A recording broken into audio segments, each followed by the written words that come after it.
y gobernadores y todo un aparato burocrático. Y pues Nehemías debía de presentarse y se presenta con estas autoridades y les muestra cuál es la encomienda del rey. Pero resulta que esta encomienda del rey viene con algo que a veces para el que está leyendo en el tiempo de Nehemías este texto es algo que se sobreentiende, nosotros no lo sobreentendemos.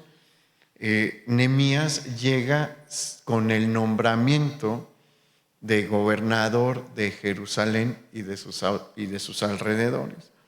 Entonces a él se le otorga un cargo de mucha autoridad que va a mover el espectro político de la región. Y es aquí, en este versículo 10, que se nos va a introducir a dos de los principales enemigos de los judíos y opositores a Nehemías. Y los nombres de estos personajes históricos, son Sanbalat y Tobías. ¿Y cómo describe el versículo 10 que fue su enojo? Dice que se disgustaron en extremo, se molestaron mucho, se molestaron muchísimo, si así lo quiere ver. Fue una molestia extrema la que se nos está describiendo aquí. Y uno preguntaría, ¿y por qué no? ¿Por qué un enojo tan grande? Bueno, para entender este disgusto y la enemistad tan fuerte que se va a levantar y a despertar entre Sanbalat y Tobías y los hijos de Israel y Nehemías, pues tenemos que hablar un poquito más sobre quiénes eran estos dos hombres. Por un lado, Sanbalat es el gobernador de Samaria, la ciudad de Samaria. ¿Se acuerda que Samaria era la capital del reino del norte, del antiguo reino del norte? Pues la ciudad volvió a levantarse, porque los asirios también la destruyeron, pero la ciudad se vuelve a levantar y bueno, a lo largo de la vida política del imperio persa, de alguna manera, quién sabe cómo fue, de eso sí no se nos habla, Sanbalat se convierte en el gobernador de esta ciudad y bueno, de las zonas aledañas. No debemos de creer que era nada más de la ciudad, ¿no? Sino de toda la región influenciada por la ciudad. Y por otro lado, Tobías era probablemente el gobernador de Transjordania. Transjordania era un territorio al oeste del Jordán. Y curiosamente, y esto es ilustrativo, el problema no se desató por cuestiones religiosas, porque eso es algo que probablemente a veces podríamos pensar, ¿no? Que había una oposición a adorar al Dios de Israel, pero no, ese no es el caso aquí. ¿Por qué sabemos que no es el caso? Porque el nombre de Tobías es un nombre hebreo que significa Dios es bueno. Y en ese tiempo no se ponen nombres por casualidad, no se ponen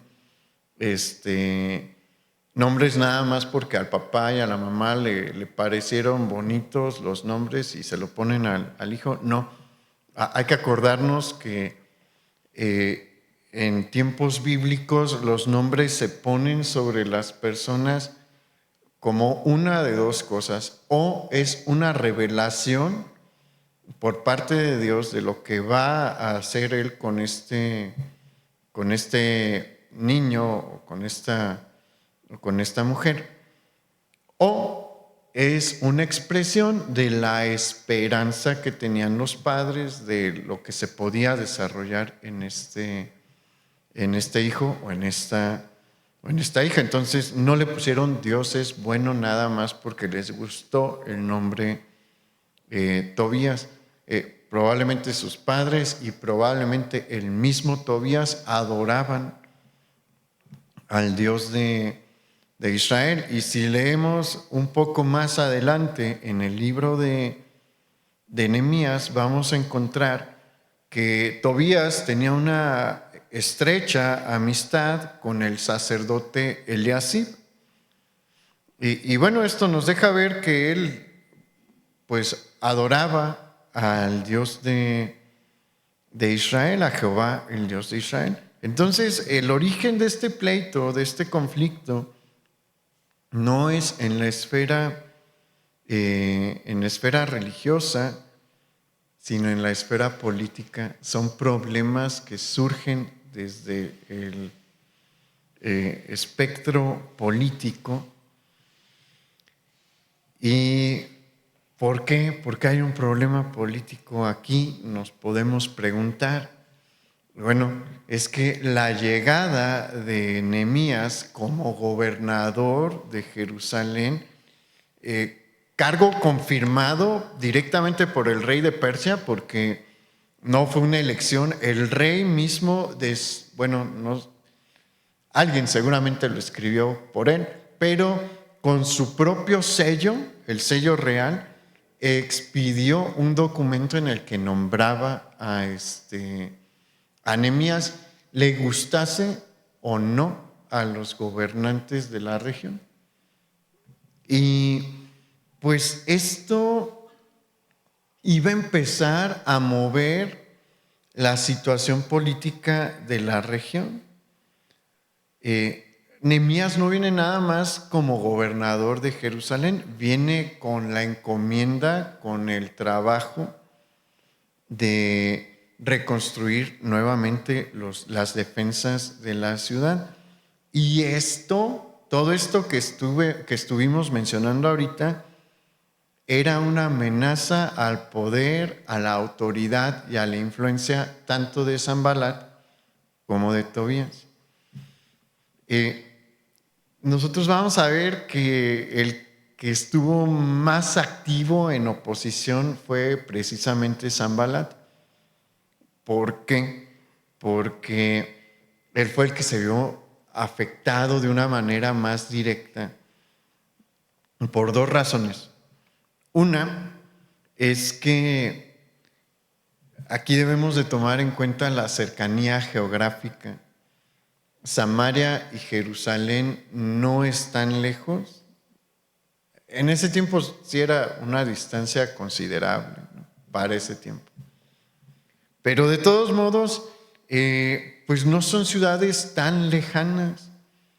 Y pues la influencia de Jerusalén iba a crecer y a consolidarse.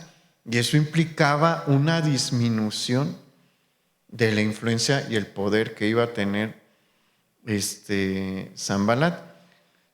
También hay un aspecto histórico aquí que va a estar involucrado, y es que históricamente la ciudad de Jerusalén siempre fue más importante que la ciudad de Samaria. Samaria fue una ciudad de reciente creación. ¿Se acuerda quién la fundó? Lo vimos aquí hace varios meses, no estoy seguro que hace un año. No, de hecho, como a finales del año pasado. Omri, el padre de Acab, él fue el que fundó Samaria. Entonces estamos hablando del tiempo del reino ya del norte, surge hasta que pues han pasado ya dos dinastías en el reino del norte. Jerusalén ya lleva mucho más tiempo como la ciudad de los reyes de Judá, y existía desde mucho tiempo atrás, porque se acuerda que David la tuvo que conquistar. La ciudad ya estaba, entonces era una ciudad de mucha más antigüedad, de mucho más prestigio, probablemente mejor ubicada estratégicamente dentro de las rutas comerciales. Entonces eso incomoda a Sanballat. Siente sus intereses amenazados y sabe algo, cuando hacemos la obra de Dios, eso va a pasar. Téngalo por seguro. ¿Por qué? Porque la obra de Dios incomoda, para empezar, al enemigo y pues como consecuencia también va a incomodar a los que le sirven o a los que se benefician de. Mire, cuando se predica en contra, por ejemplo, del evangelio de la prosperidad, muchos se incomodan. Pero ¿quiénes son los que se incomodan? Pues los que prosperan por andar predicando ese tipo de cosas, ¿no? Porque curiosamente los miembros de la iglesia no son los que prosperan, sino el predicador que les pide los miles de pesos. Y bueno, predicar en contra de eso incomoda.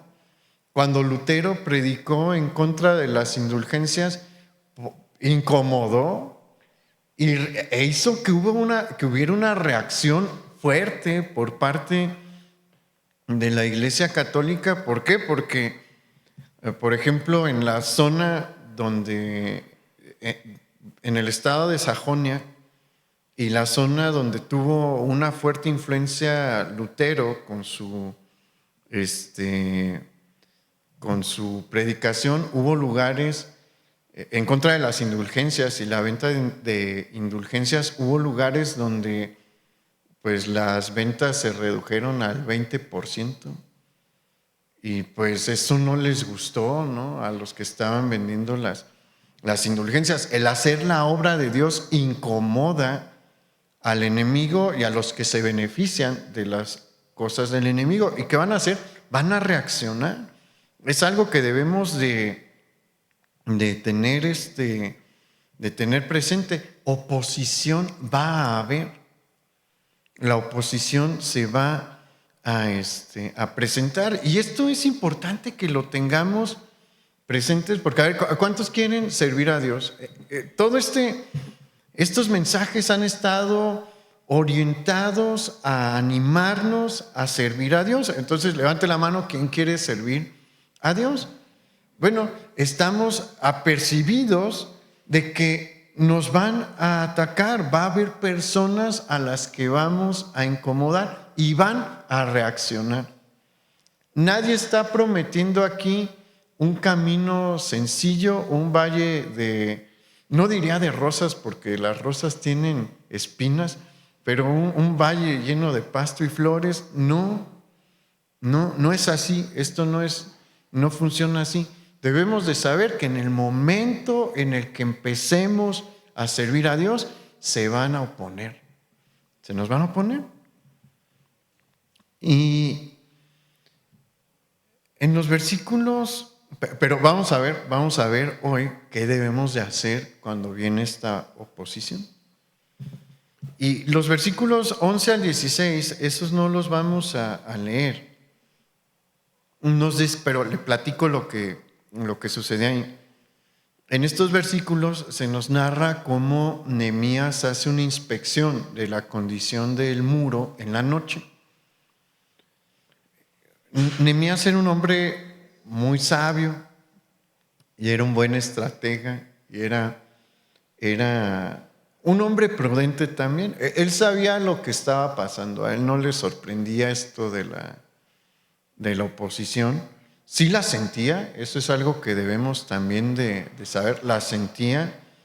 A veces sí le pesaba, pero no se doblaba. Y bueno, él entendía que personas como Sanballat y personas como Tobías se sentían ya amenazados en cuanto a sus intereses, y por eso decide hacer la inspección en la noche, porque no quiere de golpe mostrarles todo lo que él viene a hacer. Probablemente en este punto Sanballat y Tobías y pues los demás gobernadores de niveles inferiores en la región nada más saben que hay un nuevo gobernador, pero solamente Nehemías y los altos gobernantes saben qué es lo que se viene a hacer. Él no quiere descubrir que se viene a reconstruir el muro. Y mire, hay veces que en Nehemías, esto es algo que debemos de aprender, ¿no?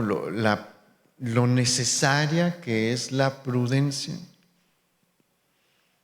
Debemos de dejarnos guiar por Dios para saber qué pasos dar y cuándo darlos, cuándo hablar y cuándo no hablar, porque mire, a veces por decir cosas fuera de tiempo, el plan de Dios nadie lo va a frustrar. Eso es algo que debemos de tener presente. El plan de Dios nadie lo va a frustrar, pero podemos entorpecer el desarrollo, eso sí puede pasar.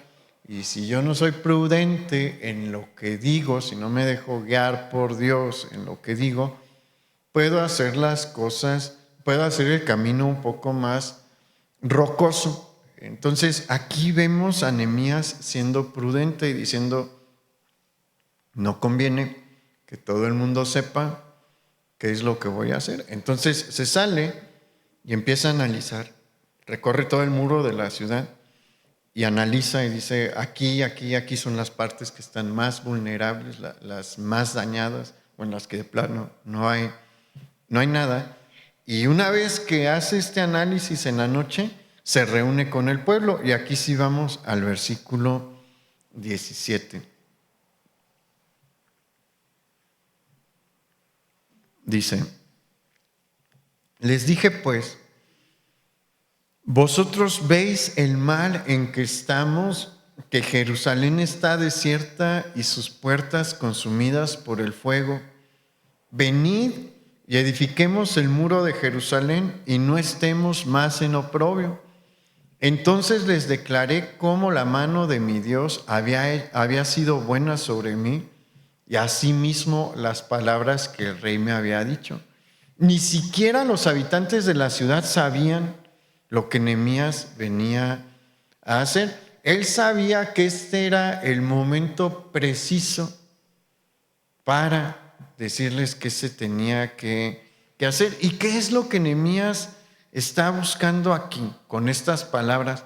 Sacar al pueblo que habita en Jerusalén de su condición de desánimo y resignación, porque mire, ellos estaban precisamente en esta condición, en una condición de absoluta resignación. Vamos a hacer un poco de cuentas, vamos a ver cómo se ha desarrollado esta historia a lo largo del tiempo. Mire, la primera ola de judíos que regresó a tierra de Judá bajo el liderazgo de Zorobabel llegó aproximadamente en el 537 antes de Cristo. Y en este año es en el que se reedifica el altar del sacrificio. Pero para este momento, en el momento en el que Nehemías les dice, el rey aprobó la reconstrucción del muro, vamos a empezar a trabajar, es el año 445 antes de Cristo. Han pasado cerca de 92 años desde que los hijos de la cautividad regresaron del exilio a Jerusalén y no pudieron levantar los muros. En términos bíblicos, específicamente en términos de el Antiguo Testamento de Moisés para acá, han pasado 2 generaciones. Entonces, han pasado 2 generaciones que han tenido que vivir en una ciudad desprotegida. ¿Y por qué decimos que ellos estaban en una condición de resignación? porque ellos ya no veían cómo la situación podía cambiar. ¿Por qué?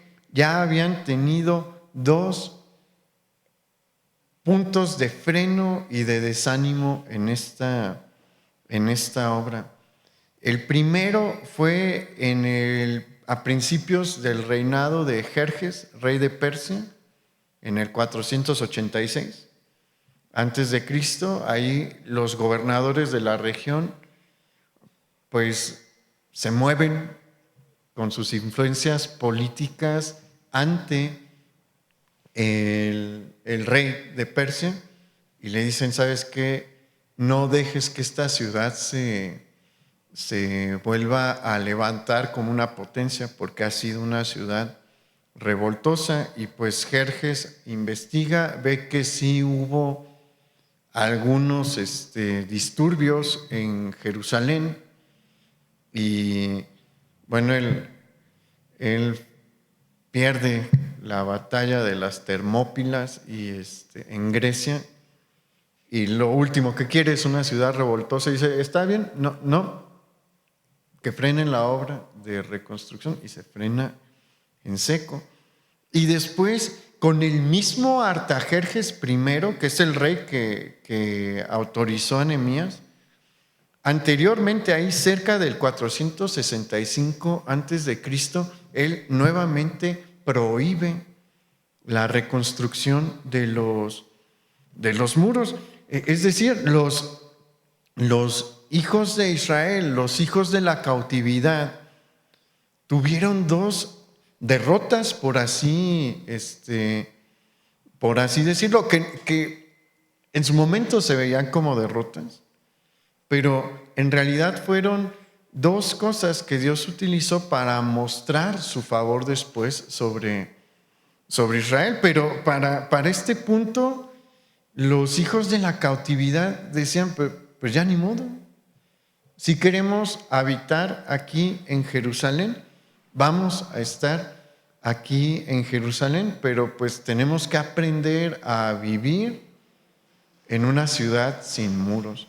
Tenemos que hacernos a la idea de que esta ciudad nunca va a crecer. Tenemos que hacernos a la idea de que no vamos a volver a ser una ciudad trascendente. Tenemos que aceptar nuestra condición. ¿Se ha dicho eso? Mira, hay veces que así pensamos, porque la cosa se ha visto tan mal que uno dice: pues lo mejor que uno puede hacer es resignarse. Y así acabaron los hijos de la cautividad, resignados a que pues habían perdido la batalla, que les habían ganado malamente, porque las acusaciones que les habían hecho eran falsas. Sí había habido revueltas, obviamente, en Jerusalén, pero ellos no tenían ninguna intención de levantar una revuelta, ¿no? Y de independizarse, y que tuvieran que movilizar al ejército para reconquistar Jerusalén, pero de eso les habían estado acusando. Pero, como le digo, Dios iba a mover las cosas a su tiempo. El mundo se puede oponer, sí. El mundo opera mal, la verdad. El mundo opera muy mal. El sistema de justicia en general del mundo opera mal. El sistema de justicia mexicano opera muy mal. La verdad. Si no, vea los noticieros. Ha sido un tema reciente, ¿no? Las reformas que se pretenden hacer al poder judicial. Y pues hay varias cosas que pues sí tienen su justificación. Hace unos meses sacaron un reportaje nombrando jueces que como que son los favoritos en cada estado, como que los maleantes tienen a su juez de oficio, y le llegan los casos a él y los deja libres por cualquier detalle, ¿no? Aquí en Michoacán, por supuesto que tenemos a los nuestros. Y el sistema judicial en el mundo opera mal. ¿Por qué? Porque el mundo es un lugar corrupto, es un lugar donde aflora el fruto de Satanás, la verdad. Y pues el enemigo y las gentes que siguen al enemigo saben cómo moverse. Y hasta cierto punto, pueden prosperar. Porque a veces sí les salen las cosas bien hasta cierto punto. Pero algo que debemos de tener en nuestro corazón, que debemos de tener bien presente en nuestro corazón, es que no van a prosperar para siempre. Hay un momento en el que Dios dice, ya, yo voy a intervenir. Y eso lo vemos aquí con Nehemías. Israel ha tenido 2 derrotas al hilo en esta situación, pero Dios mueve a Nehemías y el mismo Artajerjes que años atrás, que 20 años atrás, había dicho, no se va a levantar el muro de Jerusalén, envía a Nehemías y le dice, tú tienes el trabajo, te concedo el trabajo de levantar los muros de la ciudad y todas sus defensas. Y esto debe de darnos ánimo. Las derrotas que tenemos no deben de enviarnos a la resignación. Lo que debemos de esperar es que llegue el momento de Dios en el que Él diga, ya es tiempo de que las cosas cambien, porque ese tiempo va a llegar. Ese tiempo va a llegar, pero debemos de ser pacientes. Y cuando llega, vea lo que pasa en el versículo 18, vamos allá, Nehemías 2, 18. Y dijeron, esto es el pueblo, los que dijeron esto, levantémonos y edifiquemos, así esforzaron sus manos para bien. Cuando Dios decide que el tiempo de la oposición se acabó, ¿qué debemos de hacer? Es decir, se acabó y ponernos a trabajar, ponernos a echarle ganas.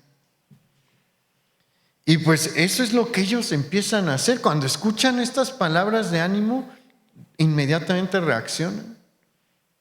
Y no perdieron su tiempo y empezaron a reedificar el muro. Pero esto, ¿qué cree que va a despertar?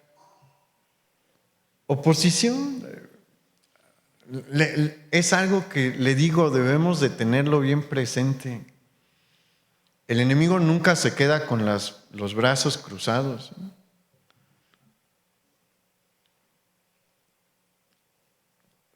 Él reacciona y de distintas maneras, porque como le digo, la obra de Dios mueve muchas cosas.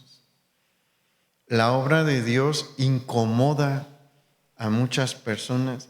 La obra de Dios afecta a los distintos intereses. Vamos al versículo 19, porque aquí vamos a ver cómo se vuelve a levantar la oposición. Dice, pero cuando lo oyeron Sanballat horonita, Tobías el siervo amonita y Gesem el árabe, hicieron escarnio de nosotros y nos despreciaron diciendo, ¿qué es esto que hacéis vosotros?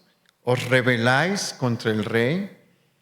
Y en respuesta les dije, el Dios de los cielos, Él nos prosperará y nosotros sus siervos nos levantaremos y edificaremos, porque vosotros no tenéis parte ni derecho ni memoria en Jerusalén.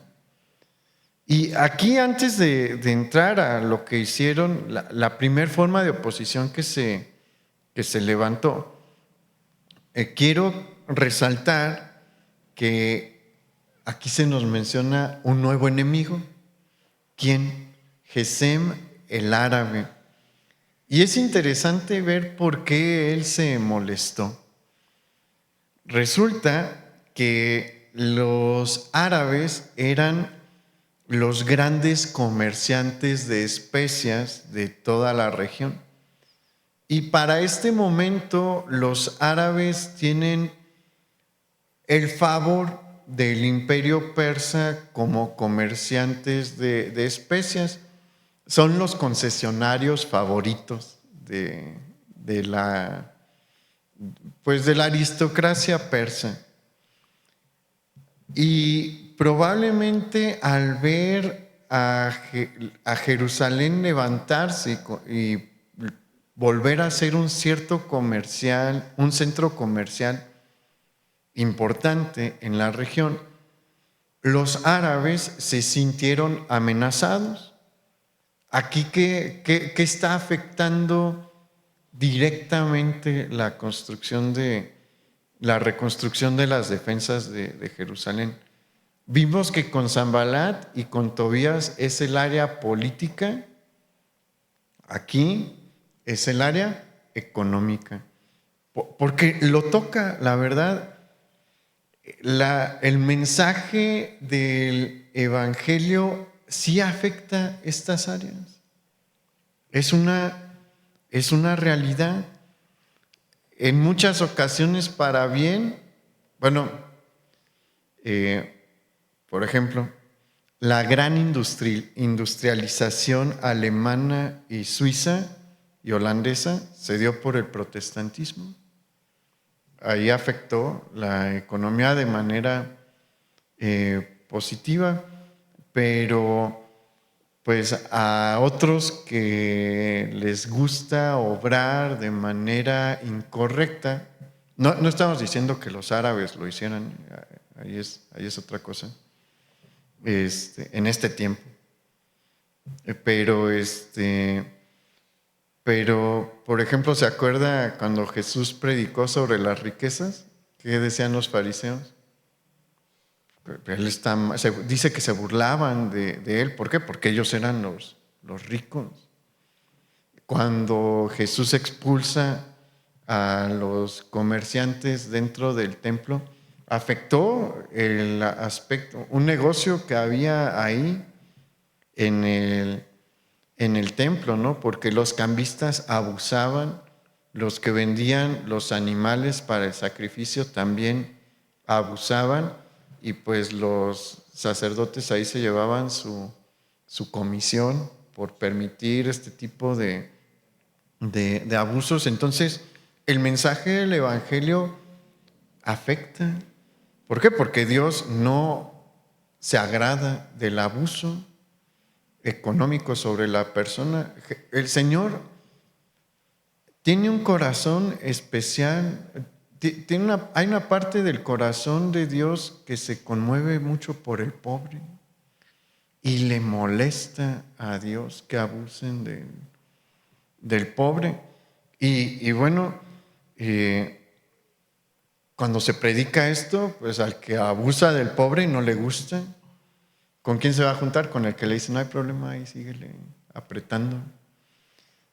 Pero bueno, aquí vemos este caso, ¿no? En el que se está afectando un interés económico. ¿Y qué es lo primero que estos hombres hacen? Van a buscar desanimar a los hijos de la cautividad y a Nehemías a través del escarnio y con falsas acusaciones. Porque si se acuerdan, ellos llegan en el versículo 19 a preguntarles, ¿os rebeláis contra el rey? Y ya hemos platicado que esta es una acusación grave, pero ellos estaban rebelando contra el rey de Persia. No. Nehemías sabía que no era verdad. Entonces, cuando vienen a acusarnos de algo falso, de algo que nosotros evidentemente no hemos hecho o no tenemos la intención de hacer, ¿qué debemos de hacer? Porque va a haber personas así. Hay personas a las que les gusta sembrar cizaña. Hay personas a las que les gusta difamar. Las hay. ¿Le ha tocado toparse con ellas? Es bien real eso. Sí hay personas así. ¿Qué hay que hacer cuando nos acusan de algo falso. Lo que hizo Nehemías, no hacerles caso y seguir trabajando. Él no detuvo a nadie en la reconstrucción del templo por estas acusaciones. Él sabía que tenía la autorización del rey, tenía documentos para probarlo. Las autoridades superiores de la región lo sabían. Digo, no voy a perder el tiempo discutiendo con estas personas, no voy a detener a los hijos de Israel de este trabajo por lo que dicen estas personas, a seguir trabajando, porque las palabras, ese es de la sabiduría mexicana, las palabras se las lleva el viento y no regresan. Entonces, eso es lo que tenemos que hacer cuando nos enfrentamos a este tipo de oposición. Es el primer tipo de oposición. Pero no es el único tipo de oposición que se va a presentar. Acompáñenme al capítulo 4, versículo 1, ahí cerca de donde estábamos.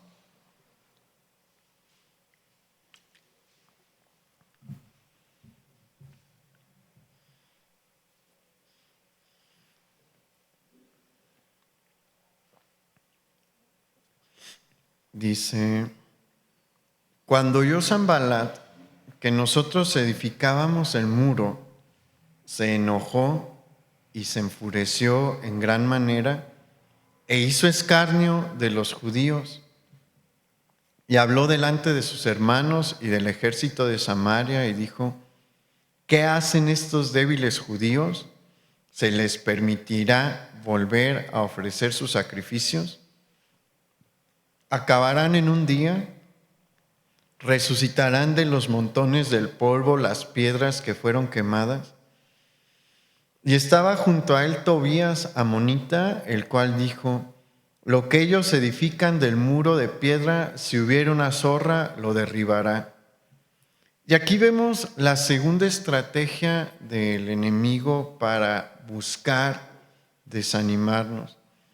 ¿Qué arma está utilizando aquí? ¿Qué estrategia está utilizando aquí? La burla. Pues a nosotros no nos parecen, bueno, el último sí se percibe, ¿no? Un poquito más sarcástico, pero debemos de aquí dejar volar un poquito la imaginación y ver que estas interrogantes, estas preguntas que plantean aquí, no fueron hechas como yo las leí, ¿no? Fueron hechas con sarcasmo, con un tono sarcástico. ¿Y qué es lo que ellos están intentando enfatizar? La debilidad de los hijos de la cautividad, la debilidad de los que vienen del exilio y lo grande de la obra para hacerles creer que es una empresa imposible de realizar. Y en cierta forma, tenían razón. ¿En qué sentido? Los judíos que había en Jerusalén no eran una multitud. Sí había varios, pero había más judíos dispersos a lo largo del imperio persa que en Jerusalén y en tierra de Judá. Y el trabajo era muy, muy grande.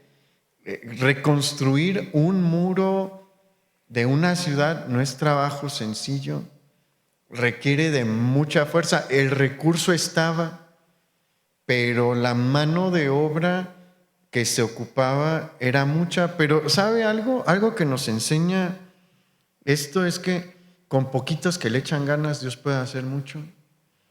Porque le menciono, no eran una multitud, pero Nehemías los organiza por familias y todos los hombres le entran al trabajo duro, y eso es algo que a mí de verdad me encantaría ver en la congregación, que los varones se pongan a entrarle al trabajo duro, porque un grupo de varones con ánimo y fuerza hacen grandes cosas.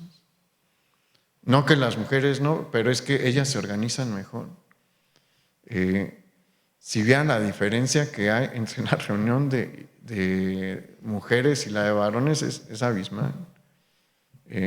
Hasta traen un montón de postres a veces, porque se ponen de acuerdo entre ellas, nosotros puro café y pan del de aquí afuera. Pero se ocupa, de verdad que se ocupa que los varones se pongan a echarle ganas. Pero bueno, ellos se estaban burlando de los hijos de Israel, de Nehemías, y les estaban diciendo: no van a poder, no tienen la capacidad, esto es muy grande para ustedes. ¿Y qué hizo Nehemías? Digan lo que quieran, nunca frenó la obra del muro, jamás la frenó. Dijeran lo que dijeran, se burlasen como se burlasen, él tenía una misión. Los demás habían entendido la misión. Déjenlos hablar, pónganse a trabajar. Ciertamente las palabras pueden lastimar, pero con el trabajo se olvida. Cuando uno se enfoca en lo que tiene que hacer, uno sí dice: ¿para qué pierdo el tiempo pensando en esto? Tengo un montón que hacer adelante. Eso es lo que hizo Nehemías. Pero, pues, el enemigo va a seguir trabajando. Y, mire, antes de eso, vamos al versículo 4. Porque esto es algo que hizo en Nehemías que la verdad vale la pena mencionar. Dijo: oye, oh Dios nuestro, que somos objeto de su menosprecio, y vuelve el baldón de ellos sobre su cabeza, y entrégalos por despojo en la tierra de su cautiverio. No cubras su iniquidad ni su pecado se ha borrado delante de ti, porque se airaron contra los que edificaban. Edificamos pues el muro, y toda la muralla fue terminada hasta la mitad de su altura, porque el pueblo tuvo ánimo para trabajar. Hemos platicado que Nehemías era un hombre de oración, y la verdad es que el enemigo utiliza las palabras porque las palabras sí tienen un cierto poder. No estamos para nada mencionando algo como que por declarar suceden las cosas. No, así no funciona, por lo menos, bueno, así no funciona lo que enseña la Escritura. Pero las palabras sí que pueden lastimar. ¿Se acuerdan lo que dice Santiago sobre la lengua? Dice que es como una pequeña flama que puede incendiar todo un bosque. Las palabras sí pueden herir. Y bueno, el enemigo sabe cómo meterle veneno a las palabras de los opositores, o pueden asustar, porque hay ocasiones, ¿no?, en las que sí vienen amenazas. Ahorita con eso vamos a terminar. Pero hay palabras que pueden ser muy hirientes, y ¿qué hay que hacer en esos casos? Es totalmente válido ir delante de Dios y decirle: Señor, esto es lo que me están diciendo, me duele, ayúdame, y retribuye también. ¿Y qué hace Dios? Dios se lleva esa carga, Él dice: yo me encargo, y dice luego: ponte a trabajar. Y ahí es en donde nosotros tenemos que echarle ganas. No debemos de quedarnos ahí en el rincón llorando y diciendo: ay, pobrecito de mí, porque me dicen. Dios no nos va a decir jamás: sigue llorando ahí en el rincón, ¿Qué nos va a decir Dios? Levántate, yo me encargo a trabajar. Y vea el avance que ellos hicieron en este punto, después de que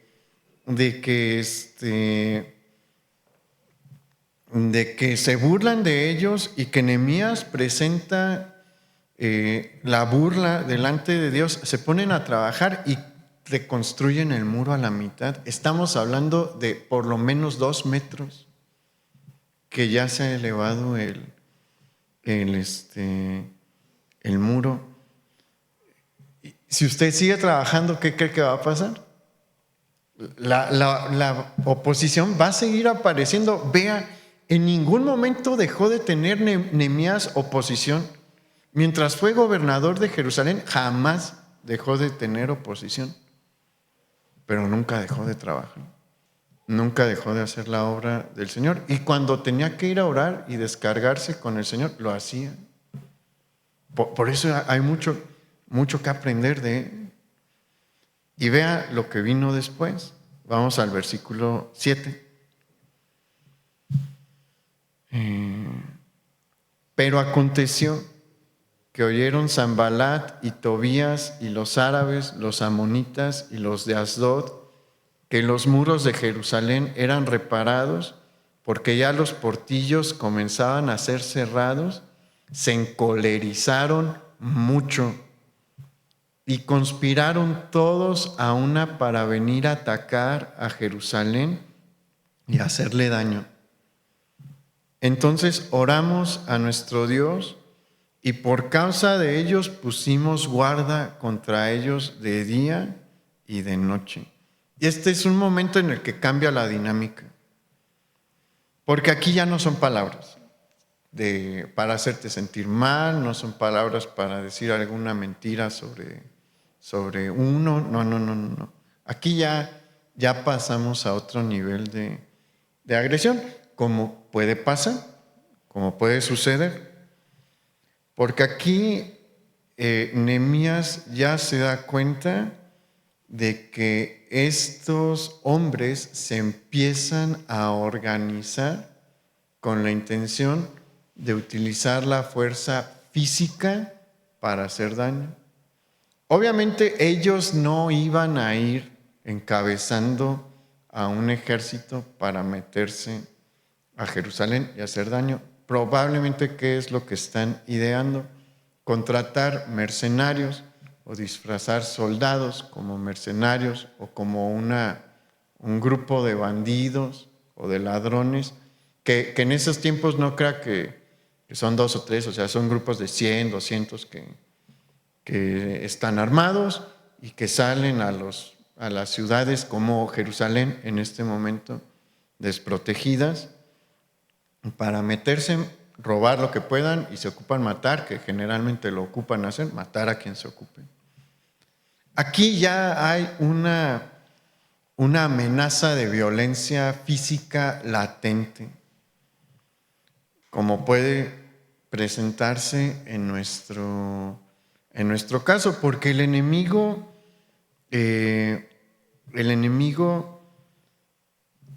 usa la violencia. Sí, le encanta. Satanás ama la violencia. Es de sus armas favoritas también. Acuérdese de los 300 años de persecución. Acuérdese de la Santa Inquisición. Él no titubea para utilizar la violencia. Entonces debemos de saber que esto puede surgir, que esto puede aparecer. ¿Qué hay que hacer? Aquí vemos lo que tenemos que hacer. Por esto este libro es tan maravilloso. Este libro es muy importante para todo aquel que quiere servir a Dios. Porque nos enseña que va a haber oposición y cómo reaccionamos a la oposición. ¿Y qué es lo que vemos a Nehemías hacer? Versículo 9, ¿qué hizo? Dice, entonces oramos a nuestro Dios. Primero que nada, hay que ir con Dios y presentarle la situación a Dios, decirle, Señor, esto es lo que está pasando. Ya no es nada más que se están burlando de mí, ya no es nada más que están mintiendo sobre mi persona, me quieren hacer daño. Y Dios muestra qué hacer. ¿Y qué le dijo a Nehemías que tenía que hacer? Fíjese, ¿qué le dijo a Nehemías? Ahí no dice explícitamente, pero por sus actos entendemos cuál fue la instrucción. ¿Qué le dijo el Señor? Defiéndete. Defiéndete. Pon guardias en las zonas vulnerables y estén listos para pelear. Yo voy a estar con ustedes, pero defiéndanse. Aquí es donde vemos que la defensa no es algo que Dios no permite. La defensa es algo legítimo, ¿no? Hay gente que tiene un mal entendimiento sobre la enseñanza de Jesús de poner la otra mejilla. El Señor quiere que pongamos la otra mejilla, sí, pero cuando nos abofetean, cuando la cachetada en ese tiempo era una muestra física de un insulto. Abofetear a alguien era un insulto, era una falta de respeto. Y el Señor ahí nos está diciendo, si alguien te falta al respeto, aunque sea con una bofetada, ponle la otra mejilla.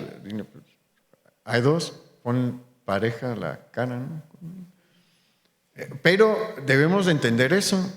Es cuando se me ofenden, cuando me ofenden, aunque sea de esta manera física, el Señor dice, pon la otra mejilla.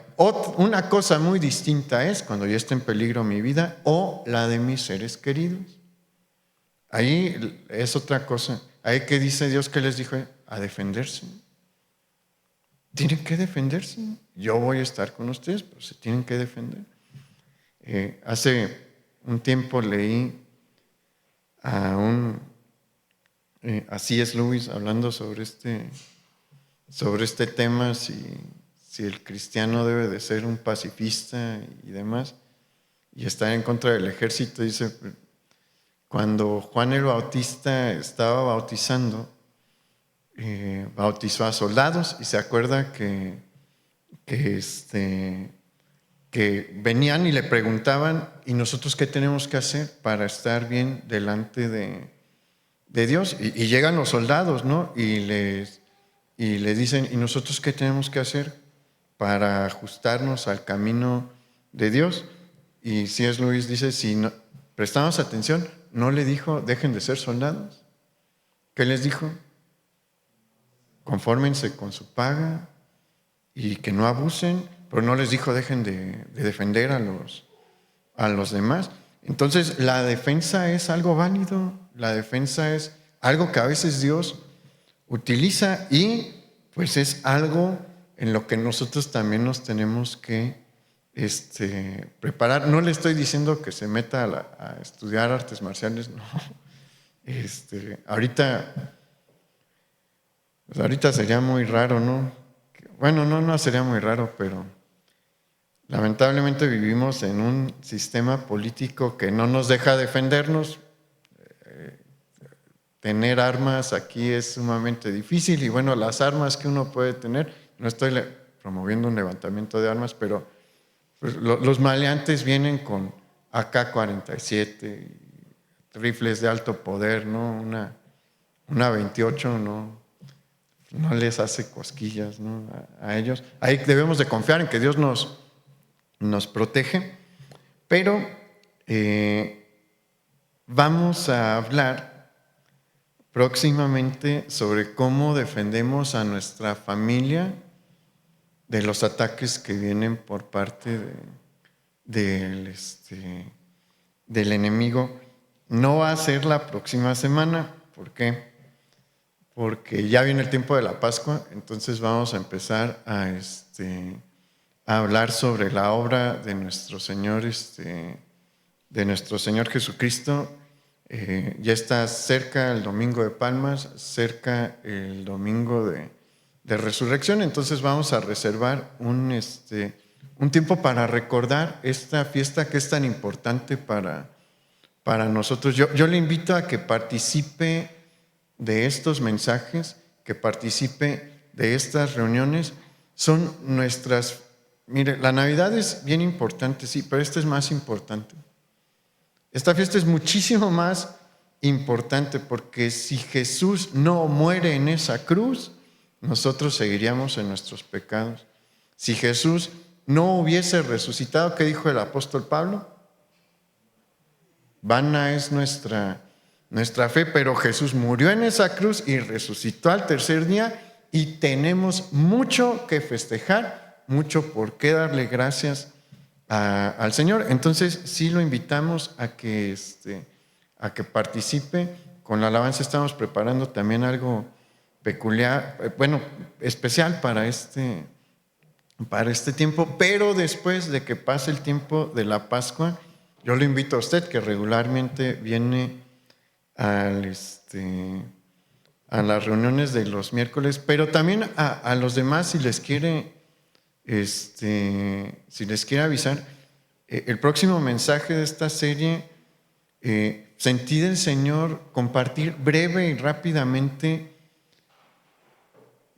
cómo podemos defender a nuestros jóvenes, adolescentes, niños y jóvenes de las corrientes ideológicas más fuertes que hay ahorita en el mundo, que los están atacando y que los están buscando sacar de los caminos del Señor. Entonces, si lo quiere comentar, ¿no? Vale la pena, porque es necesario defendernos y prepararnos para defendernos. Vamos a orar. Señor, te damos muchas gracias por este mensaje tan hermoso que tú nos das. Muchas gracias, Señor, porque tú nos estás llamando a tu obra, tú nos estás llamando a la mies y nos estás mostrando claramente que esto es una batalla. No nos estás llamando a un jardín para hacer tu obra como si fuéramos jardineros, nos estás llamando al campo de batalla a pelear como soldados. Y oposición va a haber, pero nos estás mostrando cómo debemos de reaccionar y qué debemos de hacer y que tú estás con nosotros, que la batalla no es nuestra, que la batalla es tuya, así como tuya es la obra. Y Señor, te decimos que queremos hacer tu obra, queremos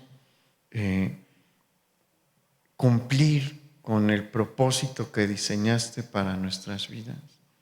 Ayúdanos, Señor, a no desanimarnos y ayúdanos a salir de la resignación aquellos que hemos estado mucho tiempo en resignación. Te lo pedimos, Padre, en el nombre de nuestro Señor Jesús. Amén. Pues que pase buena noche, hermano, y nos vemos aquí en las reuniones del viernes y el domingo. El Señor le bendiga.